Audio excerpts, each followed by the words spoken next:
live right now. Put the hat Oh. on. Hello, everybody. This is JJ Cooper and we've assembled the Baseball America prospect team.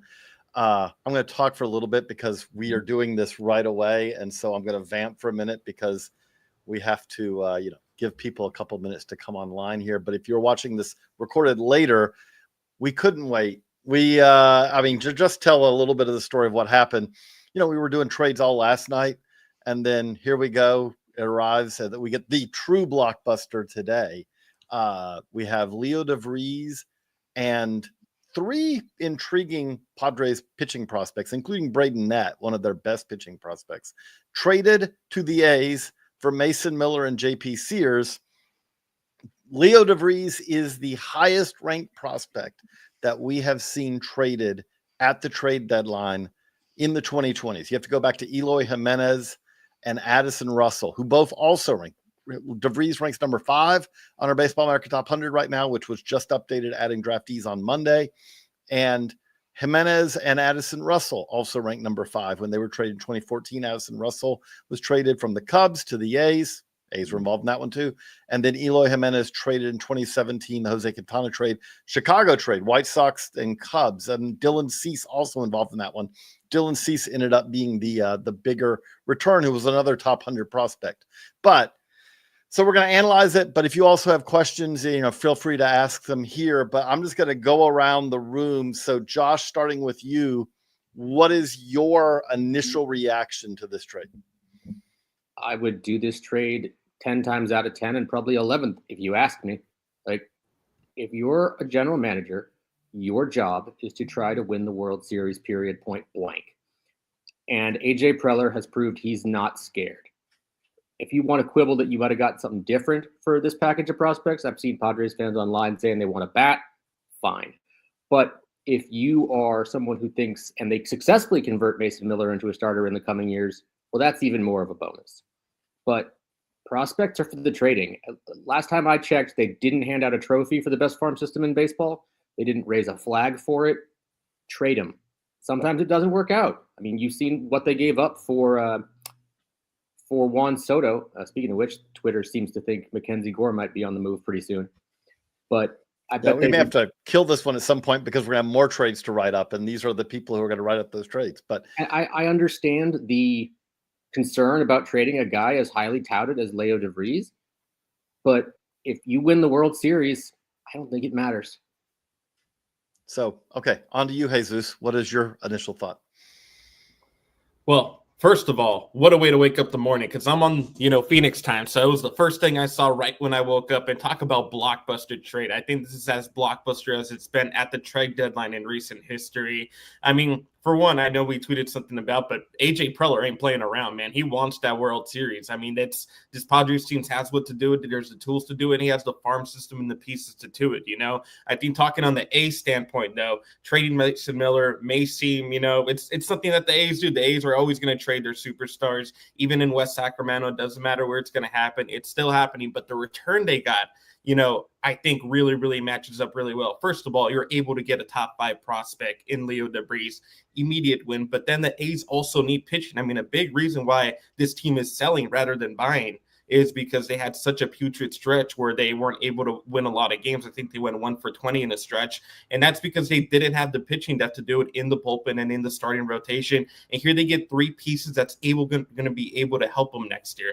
I think they did a fantastic job doing this. It sounds like a lot of people within the organization are happy about it. And this isn't a typical A's trade where these guys are going to be ready in 2 to 3 years. I think Braden Nett and a couple of the other guys here are going to compete for spots in the starting rotation next year, or are going to be placed in the bullpen next year. And I think overall it just enhances the pitching staff that the A's are able to get. It's tough to deal with Mason Miller, but still, I think the return for them is huge. I think David Force cooked on this one. And I think that for the A's, it sucks seeing a guy go like that, but I think the return on this one, there isn't too much to complain about on this end. And Jeff, what's your initial thought? Yeah. I kind of think it's a little bit of a wild trade, frankly. This is a reliever who, even as a reliever, and as good as he's been, as explosive, as exciting as he is to watch pitch, has not been healthy for a long time consistently. that I think it's a major risk. It's almost delusional to think that you're going to bring this guy in and then immediately he's going to be able to start or be able to start in important spots, or maybe you stretch him out in a year. That's fine. I understand the control. I understand what the upside is. I also understand that we've seen guys like Clay Holmes and others make really successful jumps from, relief roles into starting. There's a long history of like upside relievers and young prospects getting their feet wet in the bullpen. Chris Sale is a prime example. But, at the end of the day, if I'm a Padres fan, yes, the rotation needs to get better. Does this really answer that? Like, JP Sears is a nice piece. I think he's probably better than the numbers and probably better than how he's viewed by a lot of fans. But he's probably a 4 or 5 starter. That guy's probably not starting a whole lot of games for you in the playoffs. I do think that it lengthens their bullpen with him and Suarez and Jason Adam, Morahan. There's some arms at the back end of that. It's a really good bullpen. There's no denying that. But I look at this lineup, and Tatis has not been his usual self. Luis Arias is a very up and down player. I love Manny Machado. Merrill will be fine. Xander Bogaerts looks like he is going to be your shortstop for like the next decade, and he's really deteriorated over the last couple of years. Jake Cronenworth is just a very hot and cold player. And then you get to the bottom of that lineup, you have Gavin Sheets, you have Bryce Johnson, Elias Diaz with Martin Maldonado, who we talked about that catching duo a little bit, JJ. There's a lack of firepower and depth on the bench that really worries me a lot more than the pitching does with the Padres. That I think if you're going against the Dodgers and some of these teams in the NL in the playoffs and you expect to win series, we know you have to slug. Where you like, I don't. Okay, well, let me ask you about that. Is your view on this that they paid too much, or that this can't be the only deal, that they have to have something else that's happening? They don't. What are their other assets to trade? I mean, like Ethan Salas, it's going to be divisive in terms of how he's viewed by front offices. There's probably some front offices they're in. There's others that probably aren't in. We see that opinion just with ourselves. It's probably not any different. Cash Mayfield's stuff is down, though he's pitched pretty well. Boston Bateman isn't somebody that's going to get a lot of teams excited, especially if they're Ragley, more Rodriguez, Top Hightower. We're forgetting one. There's not a lot there. Oh, okay, go ahead, Josh. So we're forgetting, like, wouldn't be surprised if in terms of prospects, teams wanted a guy named Miguel Mendez to be included in the, like, he throws really hard. His command has gotten better. His slider's pretty good. But we're also just thinking too inside the box here. Like, I'm sure they're going to deal like a Dylan Cease and get something interesting back for him. But then doesn't that hurt your chances because you don't have that certified ace at the front of your rotation? Like, I just think that they moved too many pieces that should have maybe been multiple deals that could have maybe netted them a starter like Sears and also maybe gotten them a bat like Stephen Kwan. Okay. But I think they needed to improve the lineup. Let's focus on DeVries for a minute here, because obviously we just said number 5 prospect in the game. At the same time, this is, we are all about caveats and trying to provide context and all. This is not the same thing. Like, when you talk about the top 10 prospects in the game are, especially on our off-season list, especially the top 5, we consider those like the gold standard prospects. Those are the guys who very rarely should bust. But that said, DeVries is not, like when we talked about Roman Anthony coming into the year, who was not number 1. When you talk about guys like that, you're talking about guys who, when you talk about Gunnar Henderson a couple of years ago and all that, when you're talking about the guys who've shown the tools and also the performance at AA, AAA at a young age, those are the guys that you feel, I would say, most confident about how there's not really kind of off ramps here, other than Wander Franco off the field in, situations like that. I think it is worth us kind of going through, like, DeVries is probably, barring injury, off the field, things that, we would not expect. He's probably as safe a future big leaguer as you're going to see for an 18-year-old, I would say. but who wants to kind of start like on what still has to be seen for DeVries to go from where he is now, elite prospect, to like, I feel like that there still are several significant to-do items for him to be like an impact big leaguer that we don't, this is not the same thing as talking about a number 5 prospect who's in AAA and we expect to be called up next week. Yeah, I can jump in quick. Yeah, go ahead. I think it's just raw power. I think physically he's not as mature as the guys that he's playing against and hasn't been since the moment he's come over here. He's a guy that based on age, even if he tracked really well, would have debuted in low A this year. He's the same signing class as Jesus Mate and Louis Pena and all those guys. So like, I kind of think it's just physicality because the angles are there. The right-handed swing still needs to improve. The left-handed swing is where he takes the majority of his hacks from. It's really good. He makes a lot of contact. The swing decisions are pretty good. He's really aggressive in the zone, so he's not a passive sort of guy, player at the plate. The defense needs to improve, but I think some of that is also like just age, and he's not like a freak physical athlete either. It's going to be more hands and actions and just that sort of thing that would allow him to stay at the position long term. I mean, he might be a second baseman, but I think he's like going to play a position. I don't think that's going to be an issue. I think it's honestly just like physical power. The raw power isn't there yet. What about you, Josh? I think he just needs to, perform a little bit more in high A, quite frankly. I understand he's 18 years old. And then you're going to have to, it seems like rocket science here, but he's going to have to perform at every level. He's 2-3 years away from the big leagues. Like, I have no problem trading a guy like this at the deadline for a return of this caliber. It's really that simple for me. But Jesus, what are your thoughts? Yeah, I don't think Josh or Jeff could have said it better. I mean, obviously, I think it's just a progression to see what he's going to do. I mean, we saw him at the prospect pad, right? We were able to interview him. We see he has it's pretty into his body, but there's still room to grow. And I think where that power is going to come into play down the road, it's just all about showing that he can do it at every single step down the road. It's going to be up to A's PD to be able to put him in the position where they want to be able to, ultimately succeed at wherever he's put on the diamond. I would also say with this, this is something where I do think that Jeff's point about Miller, obviously Mason Miller's going to have more trade value than Juan Duran because he has more years of team control.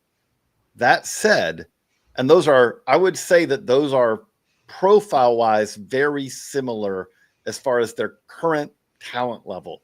These are both guys who sit at 100, 101. Both of these guys are elite closers, both of these guys. But the one key difference there is that Jeff brought up. Miller does not have the same track record of durability that Duran has. In Duran's case, now, these are guys, again, who throw really hard. There's always going to be risk of injury with any pitcher, but especially pitchers who sit, there's 3 digits, before the period when what they sit at. That's going to have some risk. That's going to have some stress on your elbow. But in the case of Duran, you're seeing him just year in, year out, giving 50 plus outings. Miller's already had a couple of times where they've had to kind of back him off a little bit.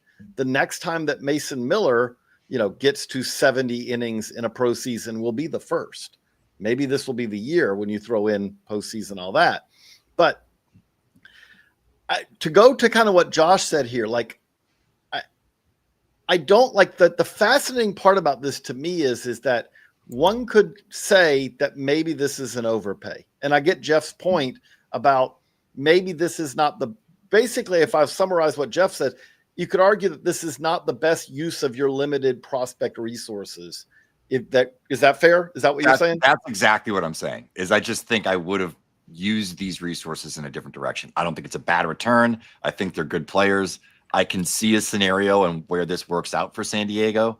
But I just think there's bigger holes that probably were fixable and you could have still fortified these areas without maybe going as high end as you did.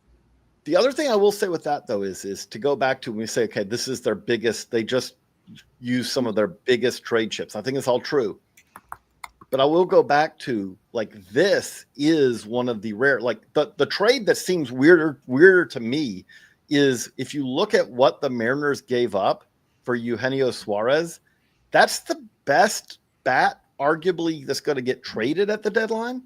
And I will say, I would say that 100% the Padres still have the prospect resources to match effectively the deal that the Mariners gave up for Suarez. Now, that doesn't mean that there's going to be another player out there to acquire like that. But I mean, I would say, like we've seen, like when we look at, we're working right now on ranking all the prospects traded. Okay, this year we've already had a top 10 prospect traded, and we've had a top 50 prospect traded, and we've had a couple of what I would say Kyle Steven absolutely fits into, Mick Abel fits into that. They're not in the top 100, but they might as well be in the top 100. There's not much difference between being 90 on this list and being 110 and not on this list. But I would say, you know, that, by the way, I see the comments. I'm going to bring this one up real quick. Bobby Eagles comment, we signed all our draft picks here. They're available also. Technically, no, but long-term, yes, which is you can't trade a draft pick until 6 months after the player was signed. So you can't trade those guys till the offseason. At the same time, if you're a Padres fan, I should find it right now, my picture of interviewing Trey Turner, a very fresh-faced Trey Turner in a Padres uniform in spring training when everyone knew that he was going to be a national, you know, so like there are. I was going to say there's some precedent there with Preller. We actually have some Trey Turner Padres video in the archive. You know, you shot it. You don't remember it, but you shot it. But yeah, so I would say with that is that they still do have the ammunition to make moves because most of the players being traded, we're seeing that are being traded at the deadline this year are being traded for guys who would not rank in the top 150, 200, 250 prospects in the game.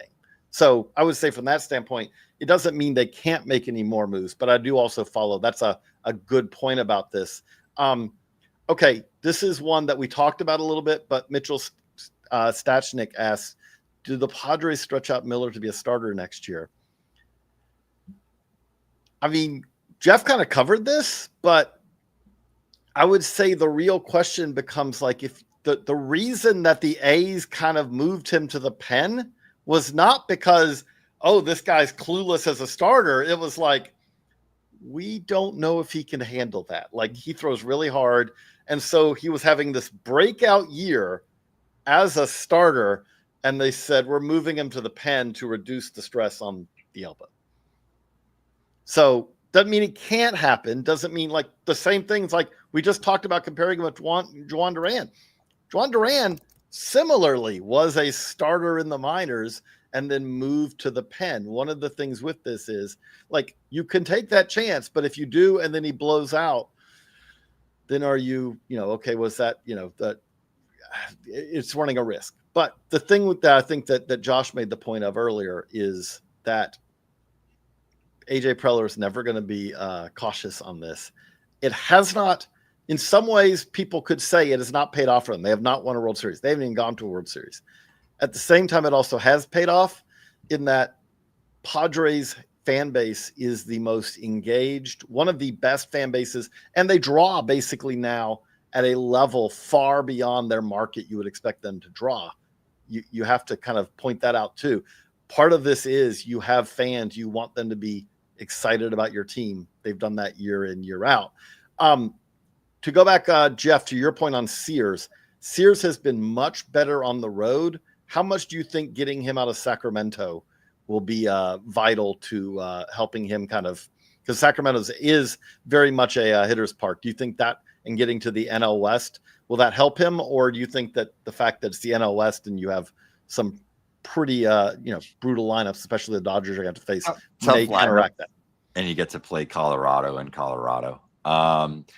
I do think it probably helps, though. The one consistent when we're looking at, where you're playing is obviously your home park. I think it's a big improvement for a home park.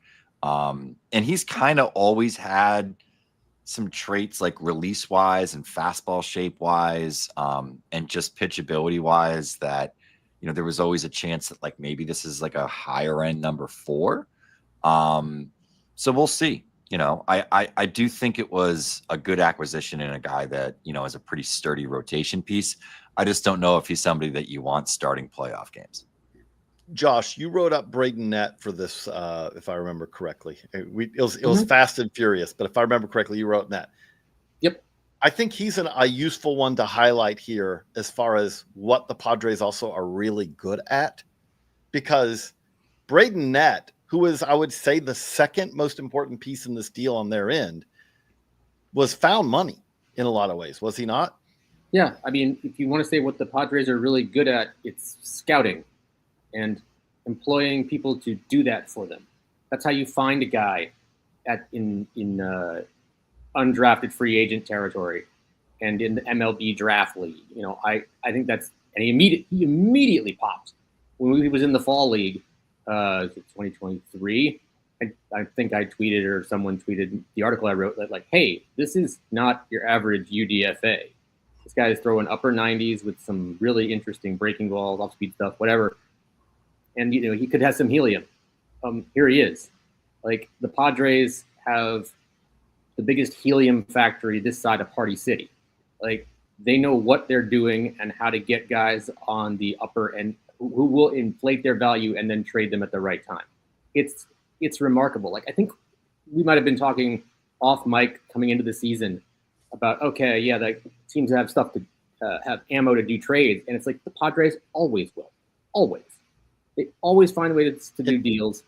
It's a perpetual resource. Peak of their value. You have the international and draft every year, so you restock every year for next right, year. But it wasn't like their draft class was getting rave reviews or anything, and they had traded a lot of their bullets. So, but it was still like they're going to find ways to do it because they're just that aggressive and creative. And like I said, it's 12:29 here in the East. They're not done yet.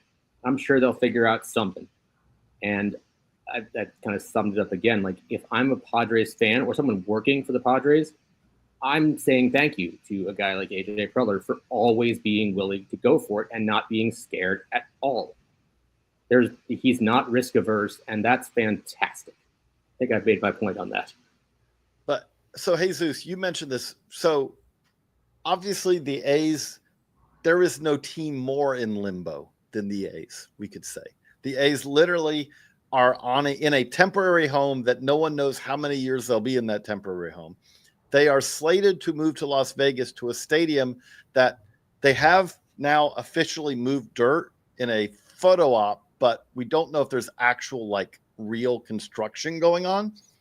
So okay, putting all that together, is this like if you're an A's fan watching this, is this a step back, or is this like, hey, look, this team was not going to compete for the next year anyway. This is now added the best prospect who's been in that organization in multiple years. I don't think it's necessarily a step back, but I also don't think it's necessarily a step really forward either way. I think the A's are going to compete this year. Like I said, if they weren't that 1 for 20 or 1 for 21 stretch that they had at the beginning of the year, they'd be buying a little bit more, and they have the farm system to be able to make moves. But right now, the A's they want to win right now. They don't want to win, when they're in Vegas. And if that happens, in 3 or 4 years, that's why they were able to get those arms right away, that mentioned in this trade too, and everything like that, because a big reason, as I mentioned earlier, I know it may sound like a broken record, but the pitching really kind of screwed this team, especially in the bullpen, and they didn't have any arms down there to be able to kind of make up for it as time went on. They ended up giving away their Rule 5 pick, Noah Murdoch, because he wasn't able to work out. There was just a lot of things that didn't end up working out in the bullpen. Jose Leclerc got hurt, and next year it doesn't look any better. Like, I know that maybe trading Mason Miller seems like a stretch, but the return isn't just to be competitive in 3 to 4 years. The return is to be competitive at the beginning of next year and going forward. So I think this is just a good move for them. It's tough to say that this A's move is a good move given what they got from Matt Olson, Matt Chapman, Chris Bassett in the past, but it seems like we're going to find out right away if this is a good move for them next year, as opposed to a couple years down the road where you're seeing guys like JT Ginn, Gunnar Hogan start to come up from those trades. Yes, Josh. the bigger problem with what Jesus says, and it's not what Jesus said or anything was wrong with Jesus, but it's the fact that they traded all those guys. Like, maybe the owner who's getting a brand new stadium should step up and keep these guys one time. Like the scouting department has done a bang up job getting guys like Matt Olson and Mason Miller and Sean Murphy. If you kept them, maybe you would be better at baseball. I don't know about that. I mean, that would be what I'd be really most angry about, other than the stadium situation, if I were an A's fan. I would say probably the most thing is you probably live in the Oakland area and you can't go to the games anymore. Yeah, because, but in terms of like the box score, Yeah. like you hit on these draft picks, and you get what you're supposed to do out of them, and you just trade them. It can't be a good feeling. Like, it's one thing to miss in the draft and be flung into mediocrity or worse, but to get it right so many times and still be in mediocrity or worse land, that's just a double kick to the area where you don't want to be kicked. Okay, we need to wrap this up because we've got other work to do. If you enjoyed this, we will be going back at 6 p.m. tonight. As soon as trade deadline's over, we're going to be up to do a full kind of bigger picture reaction to this. But we will end, and I like this when we get trade proposals. Okay, so we have this trade proposal. Who says no? Reds get Brent Rooker. A's get Duno, Lewis, Petty, Arroyo. My answer is, anyone else disagrees, feel free to, but the Reds say no because we just mentioned that Eugenio Suarez, who I would say is as good, if not better than Brent Rooker. I know he's a rental, but and Rooker's got some team control left, but he went for no top 100 prospects and no really even like just knocking on the door of the top 100 prospect, a first baseman who the Mariners clearly were not believing in because they had a hole at first base. He's been in AAA all year and they traded for someone else. And then 2 relief prospects. Here we're talking about a top 100 prospect, actually 3 other fringe of the top 100 prospects. Didn't make the point. He's controlled at $12 million per through 2030, but I think that's just too high a price for the Reds. Anyone disagree? Brent Rooker costs $12 million a year. I don't think the Reds are willing to spend that money, especially given that they're not taking on the Key Brian Hayes contract. His contract is actually absurd the next couple of years. It's $4 million this year. It's $8 million next, and then it jumps. It's a really good deal. In 27.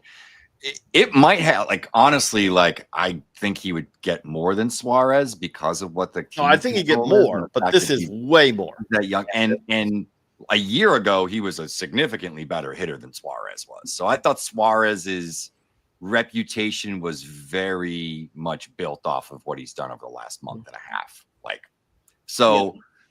The problem for me is I think Duno and Tyson Lewis is probably a combination that's too high. Yeah. But if you take Lewis or Duno out of that deal, I think Petty and Arroyo are probably pieces that they would move as secondary and fiduciary pieces. So it's not totally off. I think it's just maybe a little too rich for Rooker. But if he does move, I don't think it's Rooker. The Boston always comes out. Okay. I'll just have fun with that. I'd do that in a heartbeat. Josh would trade all prospects. I mean, yes, I would. It's weird because I'm really risk averse in real life, but if I'm a GM of some kind, just trade him. The best prospect in the sport, the best aspect in the sport, is not on our top 100 list. It's called control, and that will always be the number 1 prospect in the sport to me. And if you can get that guy controlled for as long as you can at the rate he is controlled at, yeah, give up the farm, especially if it means you. Again, this is obvious. If you think it makes you better enough that you can have a legitimate shot of getting to and or winning the World Series, all bets are off, man. That's what you play for. And Cincinnati hasn't won one in a very long time. If they do or make it, to the World Series, you're not going to miss any of those guys, I don't think. And if you do, well, flags fly forever. So, Jeff, I want to kick this Dan question to you because this was kind of your point at the start. If you had your choice of acquiring Stephen Kwan in a Vries deal or Mason Miller and JP Sears, which one would you want to have?